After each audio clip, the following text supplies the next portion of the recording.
Ар бир нерсе мээнет менен келет туугандар. Бүгүн ушул жүзүм боюнча сөз кылып коеюн деп чечтим. Негизи билесиңер да, биз баягы Тажикстан, Өзбекстандын жүзүмдөрү аябай шилбиңдеп турса, көрүп алып суктанып баягы өзүң да каалайсың го үйүңдө же болбосо ушундай жериңде ошондой болуп турушунучу. Бирок ага кандай мээнет талап кылынат? Ошол жөнүндө бир сөз кылып коеюн деп чечтим. Ушундай инструмент жасап койгонбуз. Инструмент дегенде эми стол да, буттарына дөңгөлөк кылып, бул жерге ушундай тапынер, кайчыларды салып коебуз. Бул усиктерин кыркып турмай. Азыр кадимкидей эле жүзүмдүн көлөкөсүндө турам. Алдыңкы жетилгендери жакшы эле кетти. Тет жакта бар, уже аркамдан өтүп ылдый түшүп атат да. Мага бунун жарымына чейин түшүп, бул жагы дагы жарымдан жабылса, бул жер кадимкидей туннелдей болуп калыш керек.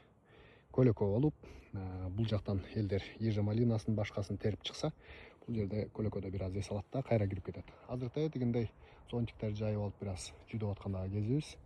Буга затеняющий сетканын да кереги жок. Анан айткандай, ар бир жүзүмүбүз биз суу талап деле кылбайт. Бул ежа малинадан келген капельная лента менен эле сугарыла берет. Ушуларга берилген подкормка деле берилет. Анан байкасаңар, мына основной стволду жалбырактарын жулуп, оголять этебиз да, ушундай тазалап турабыз. Себеби рост бул жака кетет.